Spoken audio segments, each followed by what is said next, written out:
Hello viewers, எல்லாருக்கும் வணக்கம். நாம் இந்த வீடியோவில் 4th December 2025 மார்க்கெட் அப்டேட்டை பார்க்கலாம். அப்புறம் ஸ்டாக்ஸில் எல்லாம் டாப் கெயின்ஸ், எல்லாம் டாப் லோசஸ், இந்த எல்லா டீட்டெயில்ஸும் நம்ம இந்த வீடியோவில் பார்க்கலாம். ஃபர்ஸ்ட் வந்து மார்க்கெட் அப்டேட்டை பார்த்துடலாம்.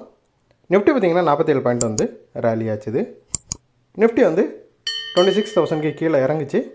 மறுபடியும் வந்து 26,000 கிராஸ் பண்ணி ஓரளவு பாசிட்டிவாக 26,033 வந்து க்ளோஸ் ஆகிருக்குது. இதுக்கு முக்கியமான காரணம் யூஎஸில் வந்து ஃபெட் வந்து ரேட் கட் பண்ணுவாங்க அப்படின்ட்டு ஒரு ஆப்டிமிசம் நிலவுது.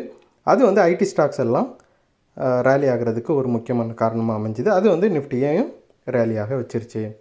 அப்புறம் டாப் கெய்னர்ஸில் பார்த்திங்கன்னா ஃபஸ்ட் வந்து டிசிஎஸ் இருக்குது. 49 பாயிண்ட் வந்து ரேலி ஆகிருக்குது. டிசிஎஸ் வந்து ஓப்பனியோட ஒரு பேச்சுவார்த்தையில் இருக்கிறாங்க. ரெண்டு பேரும் ஒன்றா வந்து ஒரு ஜாயின்ட் வெஞ்சர் போடுறதுக்கான வாய்ப்புகள் இருக்குது அப்படிங்கிற மாதிரி ஸ்பெகுலேஷன்ஸ் வந்து நிலவுது. ஸோ அதோட காரணமாக டிசிஎஸ் வந்து ரேலி ஆகிருக்குது. அது மட்டும் இல்லாமல் ஃபஸ்ட்டே சொன்ன மாதிரி யூஎஸ் ரேட்டை வந்து யூஎஸ் வந்து இன்ட்ரெஸ்ட் ரேட்லாம் கட் பண்ணாங்கன்னா அது ஐடி செக்டார் வந்து ரேலி ஆகிறதுக்கு வாய்ப்பாக அமையும் அப்படிங்கிற ஒரு பாசிட்டிவிட்டியும் வந்து டிசிஎஸ் ரேலியாக காரணமாக அமைஞ்சிருக்குது. அப்புறம் டாப் கெய்னர்ஸில் செகண்ட் பார்த்திங்கன்னா எஸ்பிஐ லைஃப் இன்சூரன்ஸ் இருக்குது. 30 பாயிண்ட் வந்து ரேலி ஆகிருக்குது.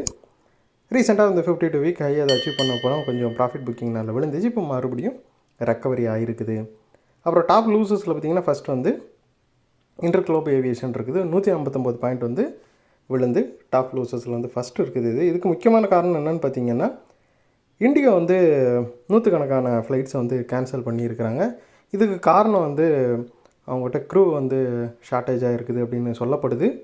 ஸோ இந்த நியூஸ்னால் பார்த்திங்கன்னா அந்த ஸ்டாக் வந்து இந்த அளவுக்கு சரிவாக சந்திச்சிருக்குது. அப்புறம் டாப் லூசஸில் வந்து செகண்டு பார்த்திங்கன்னா ஹிண்டால்கோ இருக்குது. 5 பாயிண்ட் வந்து விழுந்திருக்குது.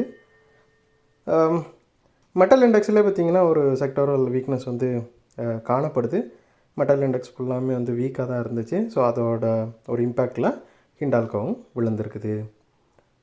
ஸோ மார்க்கெட் வந்து ஓரளவு கன்சல்டேஷன் மோட்லேயே தான் இருக்குது.